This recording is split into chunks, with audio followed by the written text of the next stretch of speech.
maka buruh Jawa Barat menyampaikan Deddy Mulyadi itu bapak konten anti buruh. Gak usah dijawab dengan konten. Itu pencitraan. Pak Deddy Mulyadi, kata buruh Jawa Barat ya. Kata buruh Jawa Barat, saya dapat informasi. Pembohong. Assalamualaikum warahmatullahi wabarakatuh. Sampurasun, apa kabar dulurku semua dimanapun kalian berada.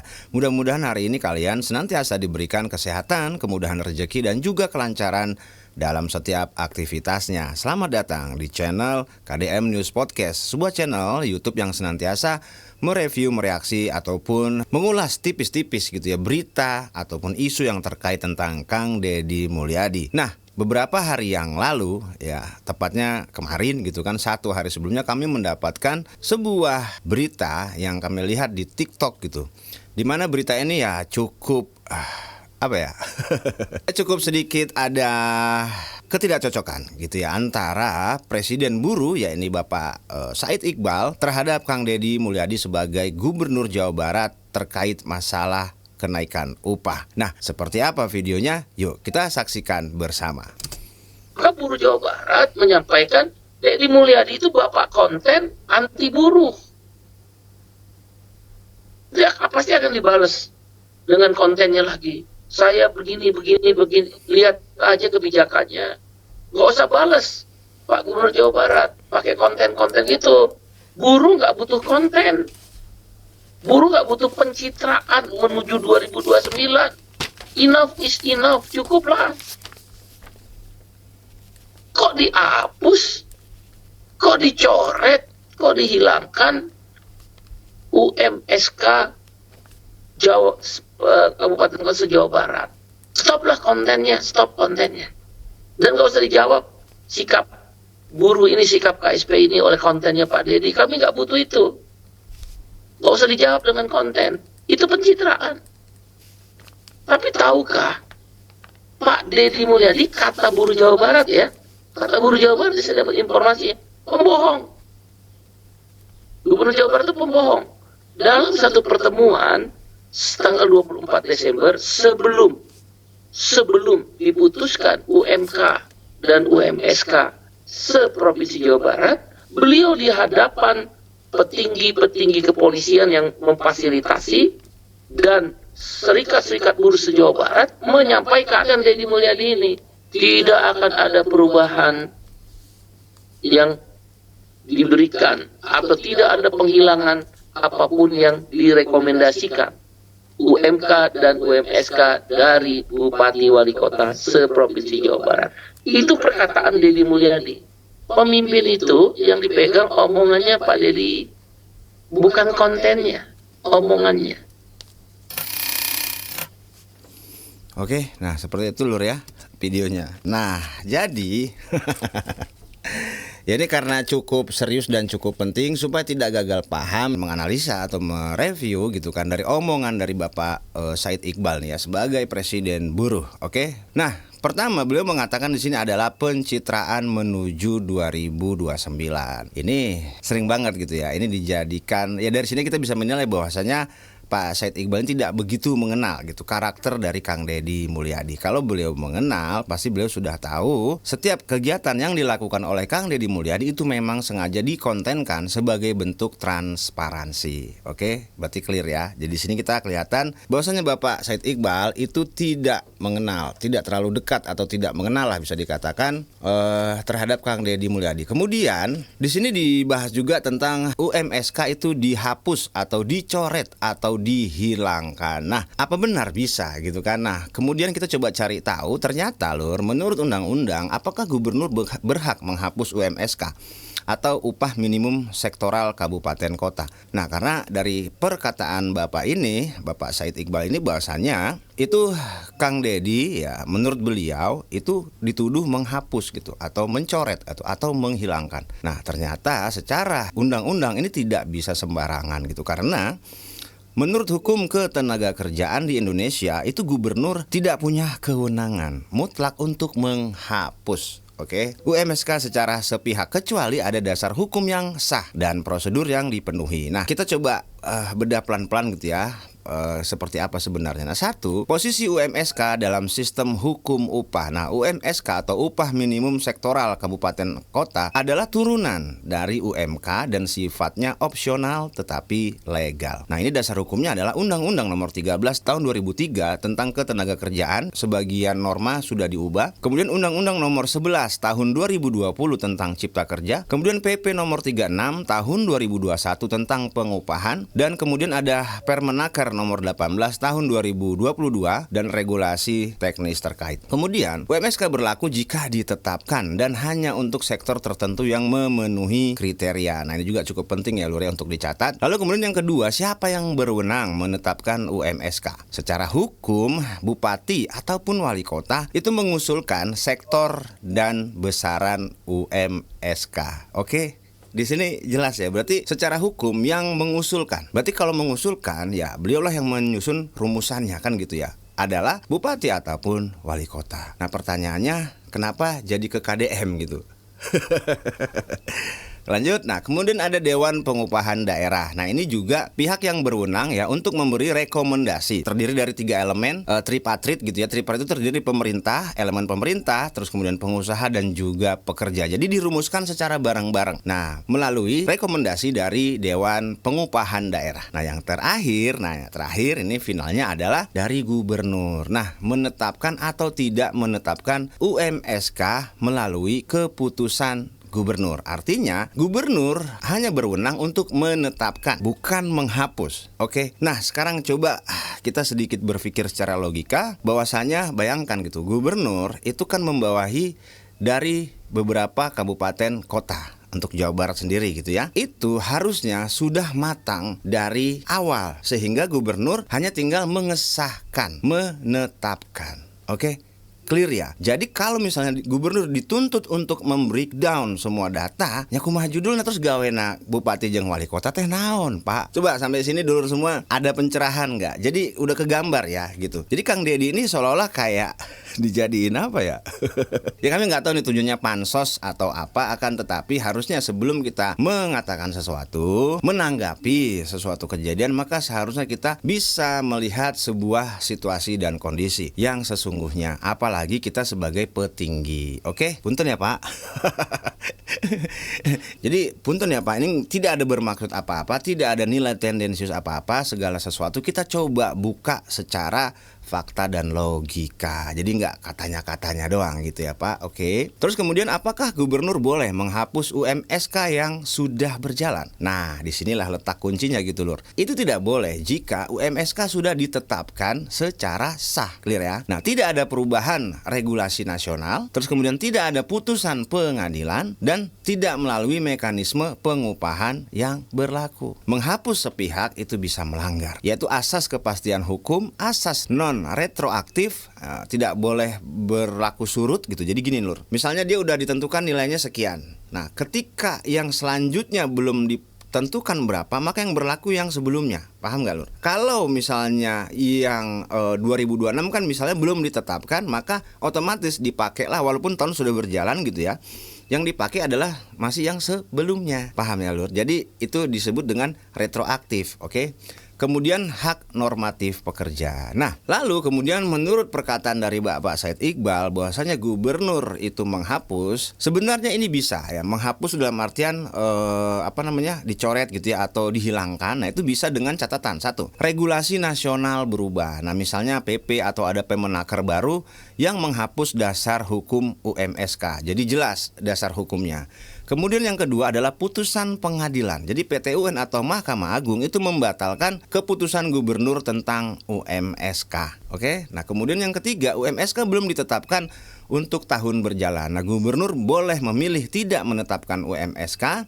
Ini bukan menghapus tapi tidak memberlakukan. Nah, jadi tidak memberlakukan yang terbaru, akan tetapi menggunakan yang lama tadi seperti yang kami sebutkan retroaktif tadi ya. Itu. Jadi catatan penting adalah tidak menetapkan itu tidak sama dengan menghapus. Jadi tidak menetapkan itu bisa saja dipending, bisa saja ditunda karena ada sesuatu hal yang belum terlengkapi. Karena seperti yang kita tahu Kang Deddy Mulyadi itu sangat rapi masalah administratif. Oke? Kemudian pasal penting ringkas tapi tajam dalam PP 36 tahun 2021 ditegaskan bahwa upah minimum ditetapkan oleh gubernur. Penetapan harus berbasis formula, data, dan rekomendasi. Tidak ada norma yang memberi kewenangan mencabut UMSK secara sepihak di tengah masa berlakunya. Nah, kalau masalah rekomendasi, tadi kan kita sudah sebutkan gitu ya, bahwasanya ada yang disebut dengan tripartit yang terdiri dari unsur pemerintah, pengusaha, dan juga pihak buruh sendiri. Sebenarnya formulanya sudah diatur, itu di kabupaten kota, sudah ditentukan. Nah, ketika ini dimajukan untuk disahkan oleh gubernur, harusnya ini semua data sudah lengkap. Kalau misalnya tidak lengkap, ya gimana gubernur mau mengesahkan? Oke, clear ya? Yang terjadi yang sebenarnya diributkan adalah Kabupaten Purwakarta yang ternyata itu tidak dilampirkan. Terkonfirmasi dari video yang disampaikan oleh Kang Deddy Mulyadi. Seperti apa videonya kita saksikan bersama. Sebelum kita lanjutkan, oke lur, jangan kemana-mana, tonton sampai selesai, ini menarik ya. Saya sudah selesai nih ya, merumuskan 8 kabupaten kota untuk membedah, menganalisis, dan menyimpulkan UMSK. Dan sudah selesai Bu ya. Sudah tinggal selesai. menyantumkan dan menghitung angka-angka per KBLI-nya. Walaupun saya sih harusnya angka itu tidak usah diputusin gubernur, cukup Ya. diputusin di tingkat sektoralnya Iya, begitu masing-masing di aturannya kabupaten harusnya. kota. Tetapi atau biparti, tetapi karena ketentuan PP-nya harus oleh Pergub, jadi gubernur ya hari ini pasti banyak dimarahin. Dan satu lagi, ini urusan Purwakarta. Nah, kamu ngomong yang bener sama saya. Saya hari ini ada yang ngomong sama saya berbohong. Katanya Purwakarta mengajukan lampiran tentang UMSK. Ini ketua Dewan Pengupahannya sebagai kepala Disnaker juga. Bapak nyantumin gak lampiran? Tidak Pak. Siap, Bang. Sekali lagi Bapak nyantumin gak lampiran? Tidak Pak. Nah, saya jelasin ya. Purwakarta tidak mencantumkan lampiran UMSK. Gimana saya mutusin lampirannya jangan Iya. dicantumkan? Siap. Baru sekarang Ya, disusulkan. disusulkan. Baru sekarang disusulkan, kemarin belum. Ya. Siap. Ya, nanti jangan juga main dengar aja kanan kiri ya. Betul, Kalau saya ya, ngomong itu berdasarkan penting. fakta. Mm. Ya, nuhun. Penting itu, apalagi sekelas presiden ya, gitu kan. Jadi kita kalau jangan cuma mendengarkan desas-desus gitu Pak. Punten ya Pak. Kami sangat menghormati dan menghargai Bapak gitu, karena kami juga sebagai masyarakat adalah bagian ya dari perjuangan buruh gitu ya Pak.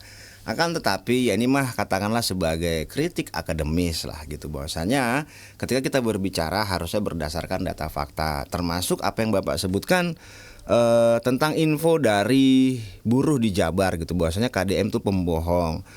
Ada pertemuan di tanggal 24 Desember pendemo dengan KDM. Terus di situ mengatakan bahwasanya dari informasi yang Bapak katakan, yang Bapak dapatkan dari buruh, KDM tidak akan merubah. Nah, ini juga kan harus terkonfirmasi gitu. Kalau memang kita ada bukti, misalnya memang ketika anak buah berbicara, coba kirim videonya gitu. Coba kirim rekaman percakapannya.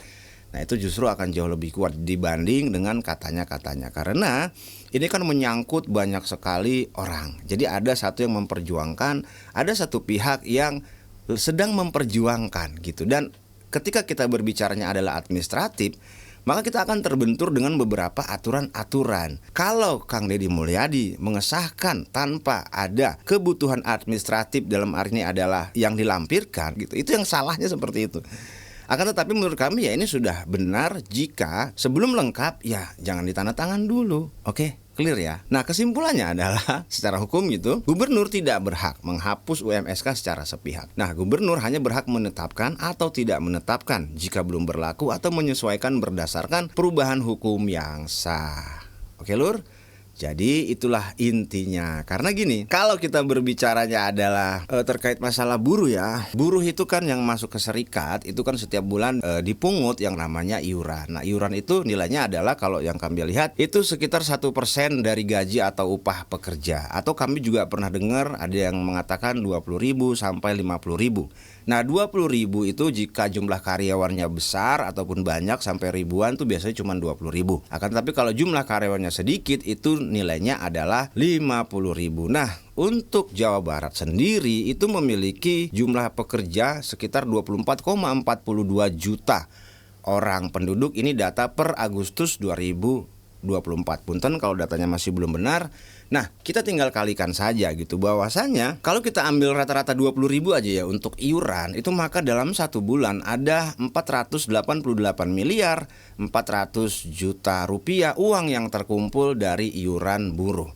Dan untuk penggunaan iuran buruh ini sendiri, kalau kami lihat ya, informasi yang kami dapatkan bahwasanya ini dipergunakan untuk operasional buruh gitu ya. Jadi untuk membiayai operasional program ya perjuangan serikat pekerja, mencakup kegiatan seperti negosiasi gaji dan kondisi kerja, pendidikan dan pelatihan, advokasi hukum, dana mogok kerja atau strike fund, administrasi kantor, kegiatan aksi solidaritas serta representasi dalam lembaga ketenagakerjaan untuk meningkatkan kesejahteraan buruh dan keluarganya. Nah, itu digunakan untuk itu dananya. Kemudian untuk dana iuran sendiri ya, ini bisa sebagai penunjang operasional administratif seperti sewa kantor, beli alat tulis, listrik, internet, dan gaji staf sekretariat. Nah, biaya rapat pengurus, kongres, dan acara konsolidasi internal. Terus kemudian ada juga untuk pendidikan dan pelatihan, mengadakan pelatihan untuk meningkatkan kompetensi anggota dan pemahaman hak-hak pekerja. Lalu kemudian ada perwakilan dan advokasi, ini biaya firma hukum untuk mendampingi anggota yang bermasalah hukum atau perselisihan industrial, perwakilan dalam lembaga bipatrit dan tripatrit, solidaritas dan bantuan, jadi dana mogok kerja atau strike fund untuk membantu konsumsi atau pengganti upah saat mogok kerja, dana untuk aksi solidaritas dan kampanye isu perburuhan. Kemudian ada peningkatan kesejahteraan untuk mewujudkan tujuan utama serikat, yaitu meningkatkan kesejahteraan buruh dan keluarganya melalui berbagai program dan perlindungan hak. Nah, itulah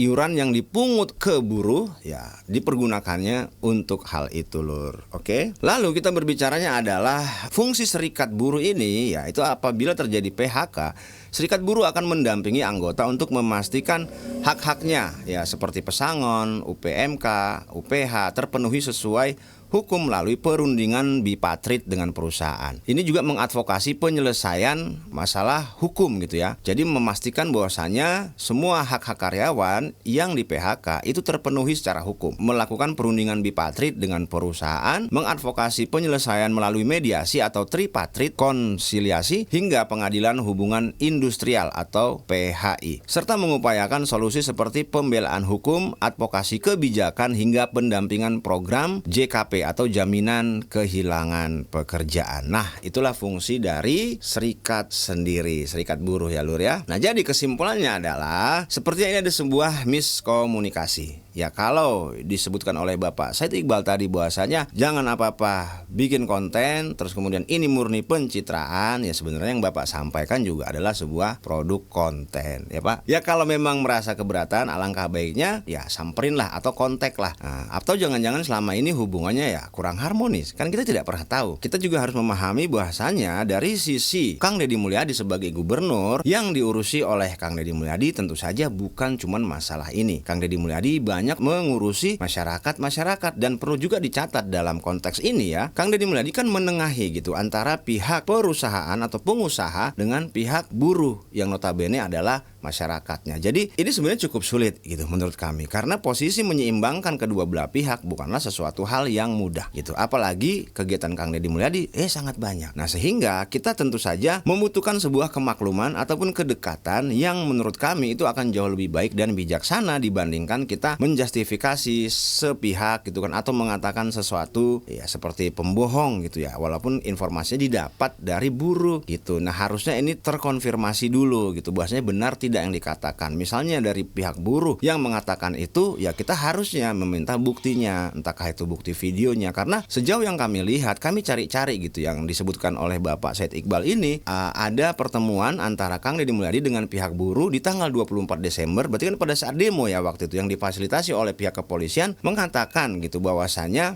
tidak ada perubahan gitu loh. Pas kita cari-cari videonya nggak ada. Nah, ini juga sangat disesalkan gitu, karena harusnya kita sebagai petinggi ya bisa memvalidasi segala sesuatu. Dan sebelum kita menyampaikan ke depan publik, karena kan berita ini dirilis oleh metropolitan.id gitu ya, centang biru ya kan. Nah ini kita lihat 1 hari yang lalu, video ini kami ambil di tanggal 30 bulan 12, berarti di tanggal 29. Dan kalau kami cek, Kang Deddy Mulyadi sudah mengklirkan masalah ini di tanggal 26. Punten nih kalau masih belum tepat gitu ya. Cuman kalau kami lihat dari skema waktunya, ketika Kang Deddy sudah meluruskan, baru ada respon video ini. Apakah informasi ini terlambat dari bawah? Nah inilah gunanya cross check ke lapangan gitu ya. Dan kenapa tadi kami di awal mengatakan sepertinya Bapak Said Iqbal tidak begitu mengenal Kang Deddy Mulyadi, ya karena terjadi hal seperti ini. Kalau beliau dekat dan beliau tahu bahwasanya Kang Deddy Mulyadi itu bukan pencitraan, beliau melakukan segala aktivitasnya itu direkam atau dikontenkan, itu tujuannya untuk sebuah transparansi. Nah alangkah baiknya ini juga ditiru gitu oleh Bapak sebagai presiden dari Serikat Buruh, melakukan kegiatan transparansi mengenai anggaran, uang yang diambil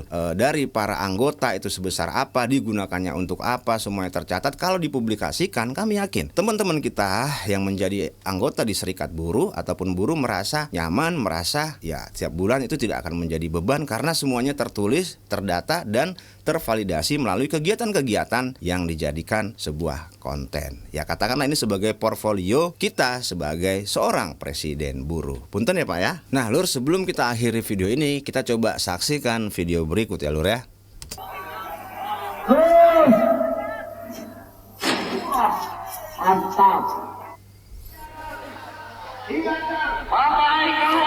Nah ini video ini diposting dari akun TikToknya Kang Deddy Mulyadi ya Lur ya. Bapak Aing Tuh ya. Nah, ini ada buruh yang di PHK, pabrik sepatu di kita di sini Majalengka. sebagai karyawan buruh HCI, tolong PT HCI. kami minta hak kami sebagai buruh di sini, minta penjelasannya. Sekiranya kami emang di sini harus berhenti, kita butuh penjelasannya. Tolong Pak Deddy, Bapak Pak Haji Deddy. Eman.